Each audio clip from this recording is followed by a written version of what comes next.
Weight wait wait I think you know me. यदि चिन्नु भएको छैन भने पनि अब चिन्नुहोस्। नमस्ते, मेरो नाम रचना पूर्जा मगर, म चाहिँ बेनी म्याग्दीबाट। अनि आजको मेरो यो भिडियो बनाउनुको मुख्य एजेन्डा के हो भन्दा मेरो आजको म मगर हो नि त, सो मेरो मगर ड्रेसको हल्का प्रसार प्रसार गरौँ भनेर मेरो मगर ड्रेस लगाएर मैले भिडियो बनाएको थिएँ। अनि हेर्न सक्नुहुन्छ तपाईँहरूले मेरो मगरको पहेँलो पटुकी, कालो मम्मीको लुङ्गी। मम्मी भन्नाले मेरो मदरको लुङ्गी होइन है, मम्मीको पनि छ। यो लुङ्गीको नाम चाहिँ मम्मीको लुङ्गी हो कि अनि त्यसपछि चाहिँ मैले आज चाहिँ यस्तो, मलाई अनेस्टली भन्नुपर्दा मलाई चाहिँ यो लुगा खोल्नै मन लागेन कि। किन थाहा छ? यो लुगा पनि खोल्न मन लागेको छैन। यो मैले हल्का गरेको मेकअप सेकअप चप सचप मलाई यो मेक ओभर गर्नै अफ गर्नै मन लागेन कि।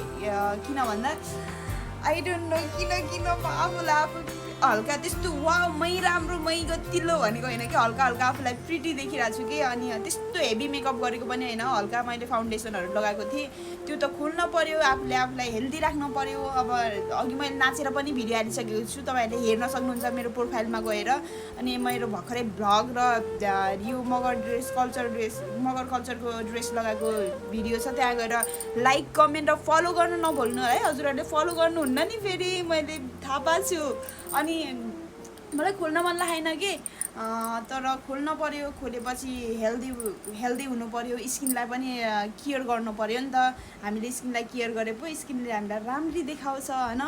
अब त्यसको लागि चाहिँ मैले के गर्छु भन्दा one of the my favourite जिवेदा ब्रान्डको प्रडक्टहरू युज गर्छु मैले अलवेज। तपाईँहरूलाई चाहिन्छ भने मलाई म्यासेज गर्न सक्नुहुन्छ।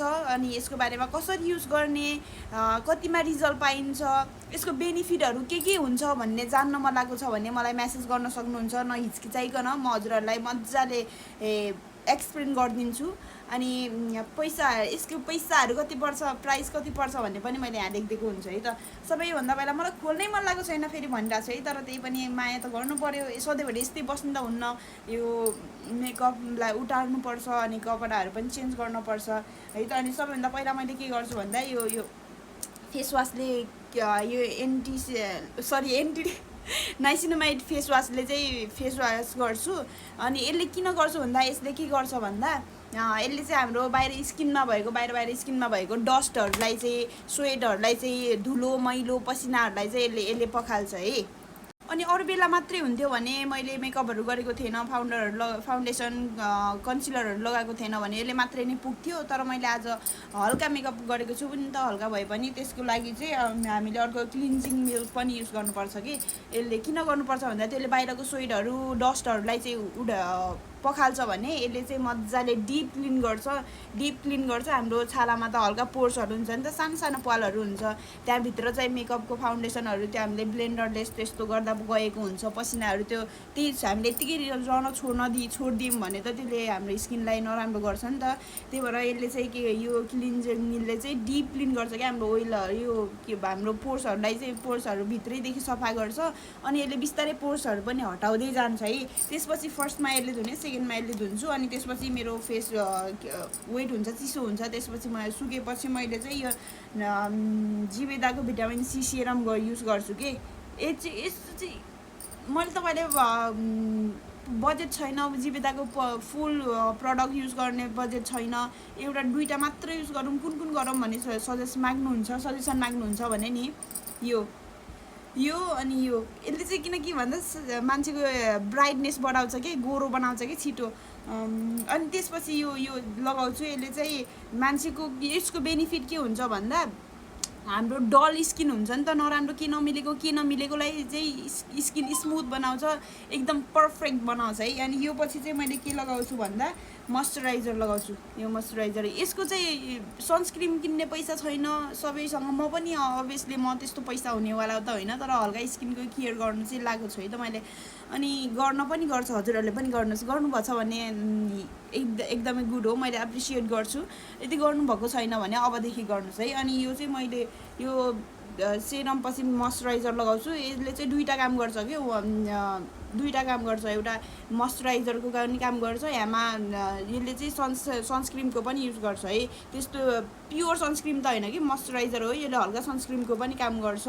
अनि यसले चाहिँ हाम्रो स्किनलाई मजाले ग्लो ल्याइदिन्छ भन्दा पनि कस्तो नमिलेको खोस्रो खोस्रो हुन्छ नि त्यसलाई ब्यालेन्स गरेर ठिक्कको लेभलमा लिएर आउँछ कि। अनि अभियसली मैले दिउँसो हुन्थ्यो भने मैले सनस्क्रिम पनि युज गर्थेँ, तर नाइटमा त कसैले पनि सनस्क्रिम युज गर्दैन, किनकि हामीले युज गरेपछि सुत्ने हो नि त। त्यही भएर मैले यसलाई चाहिँ छुट्याइदिएँ, बिहान दिउँसो चाहिँ मैले यो पनि युज गर्छु। अब फाइनल्ली एकैचोटि देखाउन पर्दा मैले यो चाहिँ हटाइदिएँ। यो चाहिँ दिनको लागि युज गर्ने भएर, सन्सको लागि। हामीले रातिमा त सन्स फेस गर्नु पर्दैन नि त। सबैभन्दा पहिला यसले फेस वास गर्छु, अनि यो क्लिन्जिङ मिलले सफा गर्छु। यसले बाहिरको पसिना मैलाहरू लग्छ, यसले चाहिँ भित्रै सफा गर्छ, भित्रैसम्म सफा गर्छ यसले चाहिँ। यो त्यसपछि यसले चाहिँ ब्राइटनेस ल्याउने काम गर्छ, डल स्किनलाई हटाउने काम गर्छ। त्यसपछि चाहिँ यो पछि अनि यो युज गर्छु कि यो मोइस्चराइजर, यसले चाहिँ स्किनलाई लेभलमा ल्याउने काम गर्छ है। फेरि पनि भने हजुरहरूलाई चाहिएको छ भने एकदम मैले फेरि हावा दिएको होइन नि, हावा जे पाए त्यही रिभ्यू दिएको होइन। मैले अस्ति नै पनि एउटा भिडियो हालेको थिएँ, त हजुरले मेरो भिडियो हेरिराख्नुहुन्छ भने हजुरले देखिसक्नु भएको थियो होला। जिबेदा let's do my night skin care भन्ने भिडियो हालेको थिएँ होइन। त्यो चाहिँ मैले कन्टिन्यू पोस्ट गरेको थिएन, किनभने मैले रिभ्यू पाउन लाएको थिएँ कि रिजल्ट वेट गरिरहेको थिएँ। एकदम राम्रो रिजल्ट छ, मैले हावा भनेको होइन। ट्रस्ट मी, हजुरलाई धेरै चेन्जेस पाउनुहुन्छ। अनि मैले बिफोर र आफ्टरको भिडियो पनि भोलि पोस्ट गर्नेवाला छु। मैले रिजल्ट मेरो स्किन पहिला कस्तो थियो अहिले कस्तो छ भन्ने पाएको रिजल्ट पनि हाल्नेवाला छु। हजुरहरूलाई चाहिएको छ भने चाहिँ ढुक्क भएर मलाई मेसेज गर्न सक्नुहुन्छ, बिना हिचकिचाहट बिना। म हजुरहरूलाई मजाले एक्सप्लेन गरिदिन्छु, यसले यो काम गर्छ, यसलाई यसरी युज गर्ने, यसलाई यति पर्छ भनेर मजाले युज गरिदिन्छु। अनि हजुरहरूले मलाई मगाउन सक्नुहुन्छ, मलाई भन्न सक्नुहुन्छ है। अनि यो जिबेदा ब्रान्ड चाहिँ नेपाली प्रडक्ट हो है, नेपालमै बनेको हो। फेरि कसैले भन्दा सोच्ला नेपालमै बनेको नि राम्रो हुन्छ र भन्नु होला, तर साँच्चीकै भन्नुपर्दा नेपालमा बनेको राम्रो हुन्छ है। अनि अर्को कुरा के छ भन्दा यो जिबेदा यो ब्रान्डहरूको यो प्रडक्टहरू नि बाहिर के भन्छ अरे उसमा खोज्दै हिँड्नुभयो भने, पसलहरूमा खोज्दै हिँड्नुभयो भने पाउँदैन है। यसको मेम्बरसिप लिगेको मान्छेहरूले, यो ब्रान्डमा मेम्बरसिप लिगेको मान्छेहरूले मात्रै उहाँहरूसँग मात्रै किन्न पाइन्छ क्या, हामीसँग मात्रै अभाइलेबल हुन्छ। हामीले मगाउने हो, हामीले चाहिँ क्वान्टिटीमा हामीलाई कति चाहिएको छ त्यही अनुसार मगाउने हो। अनि यो मेरो नयाँ टप कस्तो छ हल्का जोक, यो मैले नयाँ लगाएको हो कि ल यो हो है त। अब तपाईँहरूले मगाउन सक्नुहुन्छ। मैले चाहिँ युज गरेन, किनकि मैले यो यति धेरै लेन्दी भिडियो भइसक्यो। अनि मैले यो ड्रेस खोल्दा लगाउँदा त्यही पनि म हल्का क्लिप देखाउँछु है त। किन आधा अधुरो काम छोडौँ होइन, काम सुरु गरेपछि मजाले सक्सेसफुल्ली इन पनि गरौँ न वर्कलाई होइन। यसरी मैले चाहिँ यो जिबेदा नाइसिनामाइडको फेस वास गरेँ। अनि त्यो मस्करा हेर्नु न, ए भगवान्, दिउँसो मस्करा लगाएको थियो नि त। अनि यो चाहिँ फेस वास हो है, यसले चाहिँ ग्लो ल्याउँछ, फ्रेसनेस दिन्छ।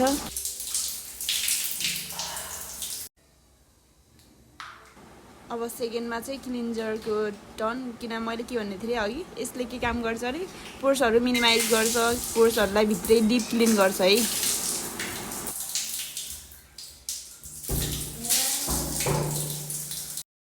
अब मैले मुख पनि धोइसकेको छु, अनि टावेलले पुछेँ। अनि अब यो सेरम लगाउँछु है। यसले चाहिँ के बनाउँछ अरे डल फेसलाई राम्रो बनाउँछ। राम्री बन्नलाई यो युज गर्नुपर्छ। मेरो कपालको पुर्को हेर्नु न कपाल काटेको नि त मैले।